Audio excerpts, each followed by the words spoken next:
네, 첫 번째 연자를 맡은 동서대학교 보건행정학과의 신은규 교수입니다. 포스트 코로나 시대의 뉴 노멀, 의료관광 진흥을 위한 준비라고 제목을 붙였습니다. 여러분들이 주시하시는 바와 같이 사실은 의료관광뿐만 아니라 관광업에 종사하시는 많은 분들이 코로나로 인해서 굉장히 어려움을 많이 겪고 계십니다. 국제 간의 항공 이동에 대한 수요도 많이 줄어들었고, 그것 때문에 우리 부산에서 많은 어려움을 겪고 계신 분들이 계시리라고 생각이 됩니다. 그래서 앞으로 우리가 3, 4년, 짧게는 2, 3년간의 어려운 시기를 지나간다면 또다시 폭발적인 의료관광의 수요가 시장에 나올 시기가 있을 것입니다. 그때를 대비하기 위해서 우리는 무엇을 해야 할까에 대한 주제로 말씀드리도록 하겠습니다. 첫 번째로는 이제 코로나 바이러스에 대한 이야기입니다. 많은 분들이 코로나 바이러스 이렇게 이야기하면 굉장히 위험하고 어렵다. 그리고 뭐 이런저런 이야기들을 많이 하시는데 사실은 2005년에 사스, 2003년에 사스, 2015년에 메르스와 연결되어 있는 구조로 말씀을 드릴 수가 있겠고요. 사실은 코로나 바이러스는 이 바이러스의 연결 돌기의 모양이 왕관의 모양을 가지고 있다. 그래서 왕관과 비슷한 유형이다. 그래서 크라운의 형태에서 이 모양을 찾을 수 있다. 그런 의미로 코로나 바이러스로 명명이 되었습니다. 의미는 이제 코로나 바이러스를 통해서 우리가 일상적으로 누렸던 많은 그 생활들이 깨지고 다시 돌아가기가 어렵다는 거죠. 그 과정에서도 특히 확진자를 우리가 발견하는 디텍션 기술이 대한민국에서 굉장히 빨리 도입이 되었던 것이고, 이것이 사실은 그 바이러스와 그다음에 바이러스의 감염된 사람을 확진하는 그 과정에서 유전자 검색을 도입하게 되었죠. 그래서 이 PCR 검사라고 하는 것을 최초로 도입해서 성공하고 있는 한국이 최근에 K 방역 뭐 이런 것들이 많은 IT 기술하고 접목돼 있지만, 사실은 이제 게놈 시대에 대해서 이런 것들이 유전적인 질환을 발견하느냐 뭐 이런 쪽으로 치중돼 있다가 일반인들도 이 유전체와 관련된 것을 통해서 본인이 확진자인지 아닌지를 알아내는 그런 게놈 시대의 본격적인 장을 열었다라고 볼 수 있습니다. 여러분들이 이미 이제 사회적 거리두기를 많이 경험을 하셨습니다. 대한민국에서 2.5단계까지 올라갔고, 그래서 그 당시는 우리나라가 1단계, 2단계, 3단계밖에 없었지만 최근에 이제 5단계로 분류를 했습니다. 그래서 만약에 3단계까지 가면 이제 뭐 프로 경기들 다 중단해야 되고 경제적으로 굉장히 어려움이 온다. 그래서 어떻게 하면 경제적인 어려움을 좀 해소할 것인가.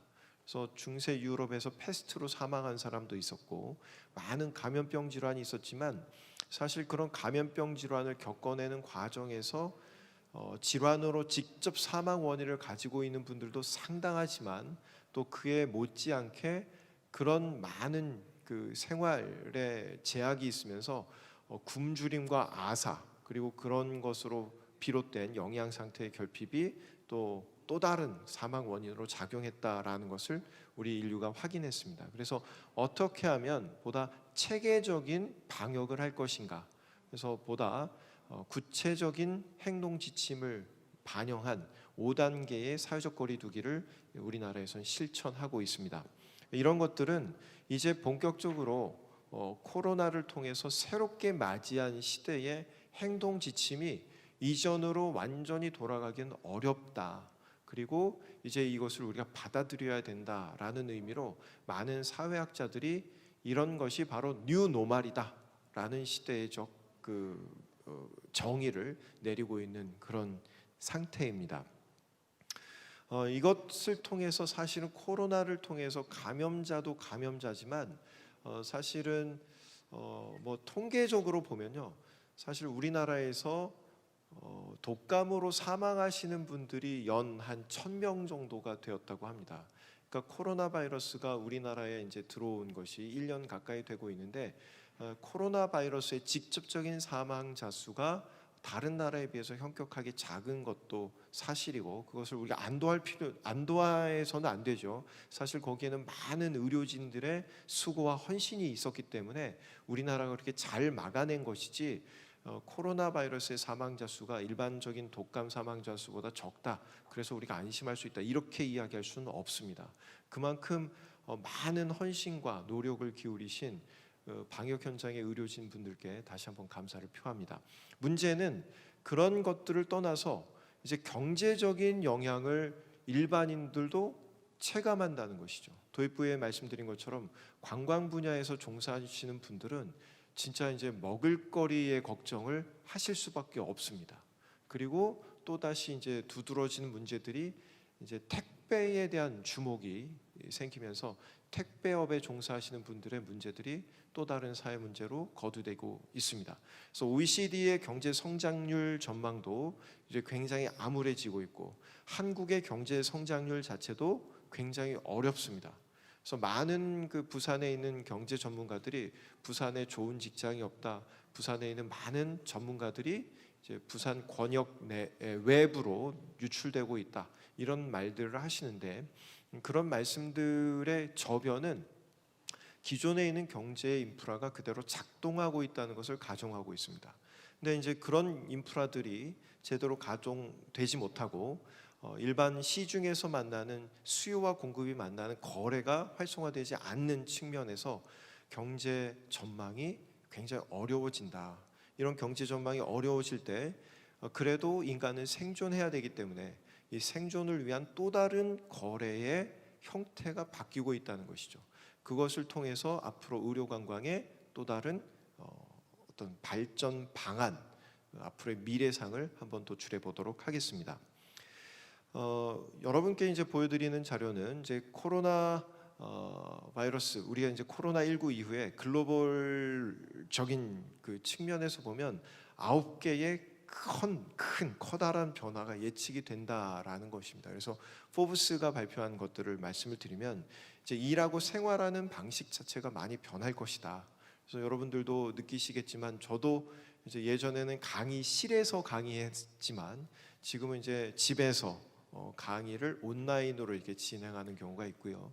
또 제 연구실에서 진행하는 경우가 있고, 학생들과 강의실에서 대면 접촉을 하지 않음에도 불구하고 과제를 수행해 나가는 과정을 직접 모니터링하고 지도 편달하는 것이 가능해졌습니다. 자, 그러면 이제 포브스가 이야기한 글로벌 9대 변화에 대해서 한번 살펴보도록 하겠습니다. 첫 번째는 비접촉식 인터페이스, 그리고 상호작용이 확대되었다는 것입니다. 제가 있는 교육계의 많은 분들이 이야기하셨습니다. 교육이 과연 이런 비대면이 들어올 것인가, 온라인 강의가 과연 인기를 얻을 것인가, 유튜브는 일부의 교육자들이 점유하고 있는 곳이야, 실제로 교육 효과를 높이려면 오프라인에서 강의실에서 직접 면대면으로 이야기해야지, 이렇게 많은 분들이 이야기하셨고, 사실은 그런 이야기에 저도 그런 주장을 굉장히 강하게 했던 사람 중에 한 사람입니다. 그럼에도 불구하고 코로나가 불어닥친 이후에 온라인 콘텐츠를 이용한 강의를 진행하면서 오히려 학습자의 입장에서 보면 수업 시간에 아침에 헐레벌떡 와가지고 막 힘들고 어렵고 아침도 굶고 와서 이렇게 꾸벅꾸벅 조는 게 아니라, 본인의 컨디션이 좋을 때, 본인이 정말 듣고 싶은 준비가 되어 있을 때 강의 콘텐츠를 접속해서 그것들을 접속해서 이제 강의를 듣게 되면 수업의 효과가 헐레벌떡 와서 들었던 그 오프라인 수업의 효과보다 좋아지는 경우가 발견되더라는 것입니다. 물론 예외적인 상황도 있습니다. 그래서 학생들에게 제공되는 온라인 콘텐츠가 학생 본인이 스스로 판단해서 좋은 컨디션을 유지한 상태로 학습에 임할 수 있는 장점이 있고, 또 이해가 되지 않았으면 교실에서의 수업은 교수님 질문이 있습니다, 이렇게 질문을 해야 되는데 많은 학생들이 좀 내향적이고 내성적이어서 질문을 못하는 경우도 있죠. 그러나 온라인 강의 같은 경우는 무한 반복해서 계속 다시 듣고 다시 듣고가 가능합니다. 그래서 본인이 이해될 때까지 계속 그 내용을 경청할 수 있다는 장점이 있습니다. 그래서 여기 보시면 이런 비접촉 인터페이스를 통해서 사실은 이제 터치 스크린뿐만 아니라 이제 음성으로 명령을 내리는 이런 분야가 굉장히 발전할 것이다. 그래서 여러분들이 이제 집에서 보시면 모 통신사의 지니를 부르시기도 하시고 여러 이제 애칭으로 사용되는 그런 인터페이스를 사용할 기회가 점점 많아진다. 저희 집 아이들이 아직 초등학생이 있는데요. 초등학생도 강의를 이제 지니야 무슨 초등학교 뭐 틀어줘 이런 식으로 이제 인터페이스를 잡아가는 것을 보면 키보드로 입력하는 시대가 이제 어느 정도 끝나고 있구나, 이런 것들을 또 느낍니다. 두 번째는 이제 강화된 디지털 인프라입니다. 여러분들에게도 방금 말씀드린 것처럼 사실은 일부 학생들은 교수님 대면 수업이 아니니까 수업료를 이렇게 더 그 가치 있게 못 느꼈습니다. 일부 환불해 주십시오. 이런 학생들도 있고 또 그런 학부모도 계십니다. 일정 부분 소비자의 입장에서 그런 그 환불에 대한 요구가 있을 수 있다고 생각이 됩니다. 그럼에도 불구하고 학교의 입장에서는 대면 강의가 이루어졌던 일상적인 강의 현장을 이제 온라인으로 옮겨야 되기 때문에 서버도 마련해야 되죠. 이제 각 교수님들에게 마이크라든가 또는 카메라를 공급해야 되는 이런 인프라스트럭처를 만들 필요가 있었습니다. 그런데 예전 같으면 하실 교수님들을 조사해서 그분들에게만 한정적으로 공급했겠죠. 그러나 이제 코비드 사태를 우리가 경험하면서 모든 교직원들이 다 여기에 동참할 수밖에 없었고, 마치 우리가 IMF 시기에 IT 기술을 받아들일 것이냐 말 것이냐 기로에서 무조건 받아들여야 된다. 그래서 그때 대한민국의 IT 정보통신 기술이 비약적인 발전을 이루었던 것처럼 이제 인류는 코비드 19을 통해서 이런 디지털 인프라스트럭처를 받아들일 수밖에 없는 그런 그 당면 과제를 또한 안고 가고 있습니다. 그래서 많은 교수님들과 학생들이 이제 줌 강의 어떻게 들어야 되나요? 화상 녹화 어떻게 해야 되나요? 음성은 어떻게 연결하나요? 이제 이런 질문은 이제 앞으로 더 이상 나오기가 굉장히 어려울 것 같습니다. 그것은 당연히 해야 되는 것이고 거기에 대한 지식이 없다. 그러면 예전에 제가 이제 대학원 시절에 좀 은퇴를 얼마 앞두지 않으신 교수님들께서 야, 이거 타이핑을 해야 되는데 내가 좀 타자가 늦으니까 신 선생이 이거 좀 해주시게 이래서 이제 타이핑 해드렸던 그런 기억이 있는데 이제 이런 그 강화된 디지털 인프라에 대한 인터페이스를 모르면 이제 또 다시 그런 노땅의 문화, 노땅의 계층으로 이렇게 전락하는 그런 시대가 되지 않을까. 그래서 이런 디지털 인프라스트럭처랑 인터페이스하는 것에 대한 그 테크니컬한 면에서도 우리 인류가 좀 받아들이는 그런 시대가 되었다라고 보여집니다. 자, 그 다음에는 이제 IoT와 사실은 빅데이터를 이용한 모니터링입니다. 그래서 특히 의료 분야에서는 빅데이터를 이용한 인공지능, 이 뒤에 나오겠지만 인공지능과 관련된 IBM의 왓슨이라든가 이런 것들이 도입된 바 있었고 많은 우리나라에서도 8개의 대학병원급 의료기관이 왓슨을 도입한 적이 있었습니다. 그것과 마찬가지로 이제 IoT를 도입해서 이제 대면 접촉을 최대한 피해 나가는 의료 현장이 구현되리라고 예상이 됩니다. 그래서 예전 같으면 이제 혈압을 재고 간호사 선생님께서 혹은 간호조무사 선생님께서 그 혈압계에 나타나는 수치를 일일이 이제 수기로 기록하든가 아니면 입력을 해야 됐었습니다. 그런데 이제 외국 같은 경우는 인건비가 비싸니까 아예 혈압계 자체 내에 체온계 자체 내에 IoT 기술을 접목해서 환자의 이 바코드를 이렇게 인식하면 체온을 측정하거나 혈압을 측정하는 것 자체가 수기나 옮겨갈 필요 없이 기계 간의 인터페이스를 통해서 병원에 있는 서버로 바로 연결되는 것들이 얼마든지 구현 가능하고, 그렇게 함으로써 이제 코로나 방역 현장에 투입되었던 의료진들과의 접촉을 줄여나가는 것이 가능합니다.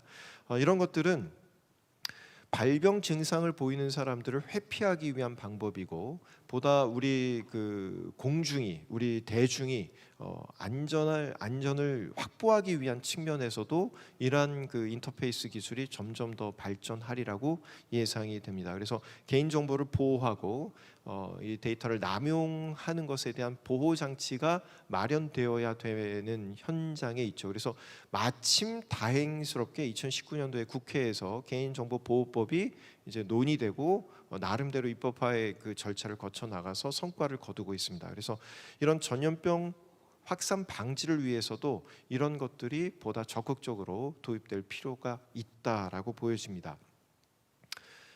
이제 네 번째로는 신약 개발이 사실은 많은 이슈입니다. 우리나라에도 그렇고 여러분들이 아시는 것처럼 신약 개발이 많은 의료의 성과를 가져온 것도 사실입니다. 그런데 미국의 대선 과정에서 트럼프 대통령이 굉장히 자신 있게 이야기를 했던 것들이 뭐 군부대가 준비되어 있다 이렇게 이야기를 한 것도 있었겠지만, 신약 개발 과정에서 이런 인공지능 AI 기반의 신약 개발 프로세스를 적극 활용하겠다고 했던 것이죠. 그런 것이기 때문에 이제 전임상, 1임상, 2임상, 3상 이렇게 이제 진행되는 과정에 결과만 나오면 이것을 이제 대량 생산하는 것은 조속히 신속히 이행할 수 있다 이렇게 이야기를 했던 것입니다. 그래서 코비드 19에서 이제 예방 백신 그리고 치료를 위해서 보다 효과적이고 안전한 의약품을 빨리 개발하고 배포하는 데 있어서도 이런 기술이, 정보 기술이 활용될 수 있다라고 보여집니다. 그 다음에는 이제 본격적으로 말씀을 드리고 싶은 게 원격 진료입니다. 우리나라에서는 현재 의료법이 개정되고 있지 않기 때문에 원격 진료가 도입되는데 한계가 있지만, 사실은 중국이나 가까운 일본이나 미국이나 유럽 많은 선진국들이 원격 의료를 이번 코비드 19 사태를 통해서 받아들이고 있고 일부 채택을 적극적으로 해내고 있습니다. 그래서 이런 것들을 통해서 의료진은 이제 만약에 비상 사태를 위해서 감염으로부터 독립시켜 놔야 될 최후의 보루인 거죠. 그래서 코비드 사태에서 우리나라의 공공 의과대학, 공공 의료 전문 자원을 어떻게 확보하느냐의 논란이 퍼져 나오기도 했지만, 사실은 의료 집단을, 의료인들을 사실은 이제 팬데믹 현상에서 최후의 보루로 남겨놔야 치료하고 그것을 극복할 수 있기 때문에 일부의 감염이 확산되는 과정에서 의료진을 분리하고, 그럼에도 불구하고 확진자들을 치료하고 이제 회복시키는 과정에 이런 원격 의료를 도입할 필요가 있다. 라는 것은 이제 이미 많은 국가들이 받아들이고 있는 것 같습니다. 그래서 우리나라에서도 이런 부분에 있어서 조금 많은 전향적인 지금 논의가 진행되고 있는 것으로 알고 있고, 제가 이제 현장에서 만나서 보면 기술적인 측면들은 다 이루어져 있습니다. 기술적인 개인 정보 보호나 이런 것들은 이미 다 끝나 있는 상태이기 때문에 기술에 대한 영역을 논의하기보다는 데이터의 주권을 누가 어떻게 행사할 것이냐, 이런 것들로 좀 많이 바뀌어야 될 것 같습니다. 여러분이 보시는 것처럼 최근에 애플 워치 같은 경우는 산소 포화도, 심박, 그냥 광고에서 이야기하잖아요. 이미 다 돼. 이미 다 되고 있는데 왜? 그래서 그 정보의 주체인 이 환자의 입장에서 내 정보를 의료법에 의해서 의료기관에 두는 것이지, 사실은 정보의 그 주체인 환자가 요구할 때 환자의 요구대로 그 정보가 쓰이는 것을 어떻게 우리가 활용할 것이냐. 그래서 개인 측면이 안 된다면 우리 공동체가 위협받는 상황에서 개인의 어떤 이동 경로라든가 이런 게 공개되는 것처럼 우리 공동체의 안전을 위해서 확진자에 대해서라든가 아니면 자가 격리되어 있는 사람들에 대해서는 원격 진료를 부분적으로 도입해야 하지 않는가라는 논의가 있습니다. 여섯 번째는 여러분들이 다 느끼실 겁니다. 저희 집사람도 이것에 이제 불만이 많은데 온라인 쇼핑을 점점 해낼 수밖에 없죠. 그래서 하다 보니까 이제 분리수거 날이 이제 무거워지는 거죠. 그래서 예전에 비해서 스티로폼도 많이 나오고 박스도 많이 나오고 비닐도 많이 나와서 분리수거 날이 되면 여보 언제 퇴근하세요? 이렇게 문자가 많이 옵니다. 그래서 분리수거하는 날은 일찍 귀가를 해야 됩니다. 그래서 이런 것들을 보면 우리 온라인 쇼핑이 엄청나게 확대되고 있다. 그래서 예전에는 이렇게 보이지 않았지만 쇼팡, 그다음에 뭐 CJ 택배 이런 차들이 길거리에 굉장히 많아진 것을 확인할 수 있고, 심지어는 이제 이 택배하시는 분들의 문제가 사회 문제로 대두되어 있습니다. 그래서 우리 시청하시는 분들도 택배하시는 분들이 조금 늦었다고 불만을 야기하지 마시고 그분들에게 힘내시라고 이렇게 음료수 한 병 정도 이렇게 준비해 두시면 더 좋을 것 같습니다. 그래서 이런 그 온라인 쇼핑이 확대되는 과정에서 사실은 감염의 우려가 있기 때문에 이것은 앞으로 점점 더 확대될 가능성이 커집니다. 그리고 대면 쇼핑의 이 한정된 품목들을 빼고 나서는 대부분이 이제 온라인 쇼핑으로 넘어갈 것이기 때문에 우리 의료 쇼핑, 의료 관광에서도 이 온라인 쇼핑이 구현될 수 있도록 의료 관광에 대상되는 서비스를 온라인상에서 어떻게 보여줄 것인가, 온라인에서 어떻게 홍보할 것인가에 대한 고민을 이제 심각하게 하셔야 될 상황이 되었습니다. 자, 7번째는 이제 로봇에 대한 의존도가 증가한 겁니다. 그래서 여러분들이 뭐 아시겠지만 국회의원들이 그 택배 분들의 사망 사고나 이런 것들이 있었을 때 현장에 갔었습니다. 근데 많은 국회의원분들이 허탈해하셨죠. 뭐 가서 도와드리려고 막 작업복 잠바 차림으로 갔는데 너무 자동화가 돼 있으니까 할 게 별로 없네. 뭐 이런 이야기를 하셨어요. 그럼에도 불구하고 분리하는 마지막 단계에서는 사람 손이 좀 필요한 것이죠. 그래서 로봇에 의한 의존도 증가가 더 커졌는데 패스트푸드점에 가면 예전에는 이렇게 주문 뭐 하시겠습니까 물어봤지만 요즘에는 터치 스크린으로 다 옮겨가는 인터페이스의 그 대상 자체가 바뀌는 것이 이제 일상화되었습니다. 그리고 이것이 이제 우리 병원 의료기관에서도 뭐 다빈치라든가 이런 로봇 수술을 일부에서 시도를 했고 그것을 도입을 했지만 이제 체온을 잰다든가 혈압을 잰다든가 특히 이제 수액을 놓기 위해 라인을 잡는다든가 이런 것들이 이제 유럽이나 이제 뭐 여러분 이렇게 말씀드리면 좀 그러겠지만 우리나라 한국의 간호사분들은 굉장히 숙련도가 높습니다. 물론 힘들어하시는 분도 있지만 그냥 툭툭해서 다 잡아내시는데 외국은 이게 굉장히 어렵거든요. 특히 이제 뭐 이게 인종적인 차별을 하는 게 아니라 흑인 분들은 이게 그 굴곡이 나오는 것이 잘 확인이 안 되니까 혈관을 잡기가 되게 어려워서 이 수액을 놓는 것만 정맥으로 이렇게 투시해서 그것을 잡아내는 그런 것들이 이제 발명이 되고 개발이 되었습니다. 그래서 수액을 놓는 과정에서도 간호사 분들의 직접적인 참여보다는 이제 기계를 도입하는 이런 측면들이 시행되고 있고 시도되고 있다. 그런 측면에서 이제 우리 의료 현장도 로봇에 대한 의존도가 점점 높아질 것이다. 그리고 제 개인적인 입장에서는 의료진들의 인건비가 비싸지면 비싸질수록 이렇게 로봇에 의존하는 속도는 더 빨라지지 않을까 이런 생각이 듭니다. 8번째로는 이제 디지털 이벤트의 증가입니다. 그래서 여러분들이 지금 참여하시는 이 행사도 예전과 달리 이제 디지털로 진행이 되고 있죠. 제가 이제 수행하고 있는 수업도 그렇게 되고 있고 학회들도 이제 디지털로 많이 옮겨가고 있습니다. 그래서 예전에는 디지털 그러면 뭐 유튜버들이 일부 하고 이제 뭐 인플루언서들이 이제 일부 참여하는 것이라고 우리가 간주했는데 그렇지 않고 아까 도입부에서 말씀드린 것처럼 이게 이제 뉴 노멀 일상이 되었다. 그래서 디지털로 진행하는 것에 익숙해져야 되고 디지털로 질문하고 질문을 주고받는 것에 익숙해져야 되는 시대에 왔습니다. 그리고 의료관광 분야에서도 이제 뭐 예전에는 찾아가서 진행을 했던 그런 많은 행사들이 이제 디지털로 옮겨올 수 있도록 해야 되고 말씀드린 것처럼 디지털로 우리 의료관광 상품이 얼마나 매력적으로 보일 수 있도록 해야 할 것인가 그런 것들에 대한 고민이 필요한 시점이 되었습니다. 마지막으로 보면 이제 e스포츠의 부상입니다. 그래서 저도 이제 저희 큰 아들이 한참 예민할 때가 지났음에도 불구하고 항상 집에 가면 부모님과 이야기하지 않고 항상 대화하는 대상이 모니터입니다.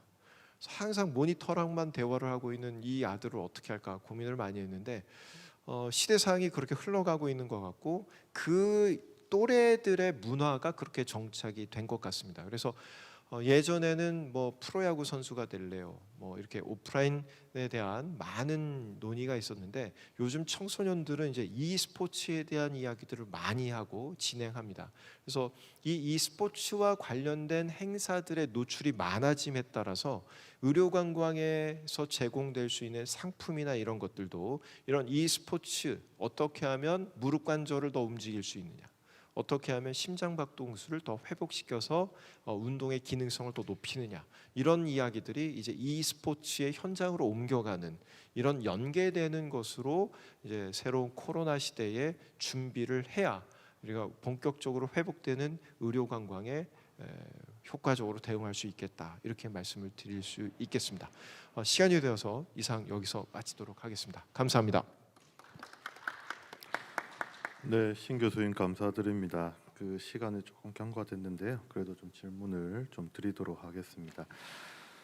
교수님, 그 사실 의료 관광 차원에서 저희가 본다라는 거는 비록 교수님이 제안하신 여러 가지 글로벌 구대 변화 예측에 따라서 저희가 좀 대응해야 될 부분이 있지만, 결국 의료 관광이라는 거는 최종적인 목표는 환자가 와서 저희가 뭔가 치료해줘야 될 그런 부분에서 중점을 조금 두고는 싶은데요. 분명히 그런 면에서는 조금 한계가 있을 거라고 생각하는데, 저는 좀 간단한 질문은 좀 어려운 질문일 수도 있는데요. 뉴 노멀이라는 개념이 이 코로나가 종식이 돼서 새로운 변화인지, 아니면 종식이 안 되면서 저희가 변하는 이러한 상황으로 설명을 해야 될 건지 교수님 생각 좀 궁금합니다. 두 가지 다라고 생각합니다. 코로나가 극복이 되어도 이제 뭐 경제적으로 이야기를 하면 부동산 가격이 상승하고 나서 경기가 안 좋아진다고 하락하지 않는 것을 우리가 하반 경직성이라고 이야기하는데요. 코로나의 이 시대를 거쳐 나간 젊은이들과 많은 일반 대중들이 코로나 이전처럼 이렇게 대면 접촉을 늘린다고 저는 보여지지 않습니다. 인터넷을 굳이 의사 선생님을 찾아가지 않고 예전에 코로나 때 온라인에서 볼 수 있는 그런 정보가 있는데 왜 또 찾아오라고 하지? 이제 벌써 이제 불편을 느끼게끔 되는 거죠. 이제 그런 그 불편을 느끼는 환자분들은 오라고 하는 의료기관으로 가지 않게 될 가능성이 높습니다.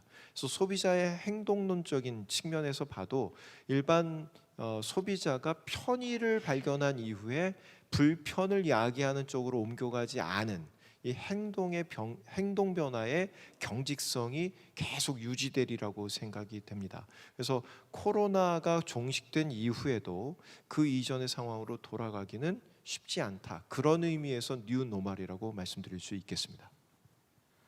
예, 교수님, 그리고 제 그 아까 강조하신 구대 변화 예측을 바탕으로 해서 지금 저희 의료관광진흥을 위해서 지금 현 시점에서 저희 부산시나 또는 여러 병원에서 중점적으로 조금 준비해야 할 이러한 사항들이 있는지 조금 의견을 좀 부탁드립니다. 네, 이거 준비하면서 제가 발표제에 넣을까 말까 좀 많이 고민했던 말씀을 좀 드리겠습니다. 사실은 의료 관광이 여태까지 메이저였던 그 진료 과목들은 좀 비급여 항목들, 성형이라든가 뭐 피부라든가 이런 쪽이었습니다. 그리고 그런 계층들이 대부분 움직임이 많은, 다이내미즘이 굉장히 많은 젊은 연령층이었습니다. 그래서 코로나로 인해서 굉장히 경계심을 갖는 분들은 기저질환이 있는 이제 50대, 60대 나이 많으신 분들이라면 그분들이 국경을 넘어서 이렇게 의료관광차 국제적인 이동을 하시겠다라고 하는 것들은 좀 줄어들 수 있다라고 보여지고요. 그럼에도 불구하고 난 그 좀 괜찮아. 내가 컨디션이 좋을 때 가서 내가 원하는 내 소기의 목적을 달성할 거야. 그래서 보면 미국이나 유럽도 그 젊은이들의 이동은 계속 발견이 됩니다. 그래서 앞으로 코로나 시대 이후에 의료관광의 주요 질환이 제일 먼저 주목받을 것은 이게 팬데믹이 끝났다라는 선언이 언제 발생할지 모르겠지만 선언이 됨과 동시에 바로 시장에서 반응할 것은 기존의 우리 부산 대한민국이 가장 그 시장에서 활발하게 시장을 선점했던 미용, 성형, 뭐 피부 이런 그 비급여 항목들이 될 것 같고요. 그 다음에 팬데믹이 길어지면 길어질수록 우리나라 특히 우리 부산에 이제 많이 오셨던 몽골이라든가 러시아라든가 이런 쪽에서는 다른 지역으로의 이동도 사실은 쉽지 않습니다. 몽골은 이제 전체를 폐쇄해 버렸기 때문에 또 그 나라의 의료 수준에서 만족할 수 없는 분들이 계속 불만족을 갖고 있다. 팬데믹이 끝나는 순간 확 하고 이렇게 오실 가능성이 큽니다. 그래서 제가 이제 이걸 넣을까 말까 이런 고민을 하면서 결국에 뺐던 이유는 뭐냐면 사실은 의료 관광이 어렵고 힘들어집니다. 그래서 항공사들이 비행기도 팔고 뭐 구조조정을 하는 것처럼 우리 의료기관에서도 의료 관광으로 주목받았던 진료과에 대해서 구조조정을 한다든가 인위적인 구조조정을 하면 나중에 이 팬데믹이 끝났다는 선언이 됐을 때 시장에서 폭발하는 의료 수요를 받아들일 만한 조직을 그때 가서야 만들 수는 없잖아요. 그래서 이것을 이제 시청하고 경청하고 계시는 분들께 희망적인 말씀으로 팬데믹이 끝나면 제일 다이내미즘을 발생시킬 진료 분야가 사실 우리가 잘 해오던 분야입니다. 그래서 여러분들에게 분명히 팬데믹이 끝나는 그 순간 예전에 이제 뭐 이렇게 우리가 거의 지금 50만 넘어가고 뭐 100만 이렇게 바라보는 입장에서 그 정도를 상회하는 수요가 폭발할 것이다라고 생각이 됩니다. 그래서 의료기관의 수장분들께서는 그 부분에 대한 너무 과도한 인위적인 구조조정을 하지 않으시는 것이 오히려 그 팬데믹이 끝났을 때 시장을 선점하는 효과가 되리라고 생각이 됩니다. 감사합니다. 시간 관계상 저희 다음 연재로 진행하겠습니다. 신 교수님 수고 감사합니다. 많으셨습니다.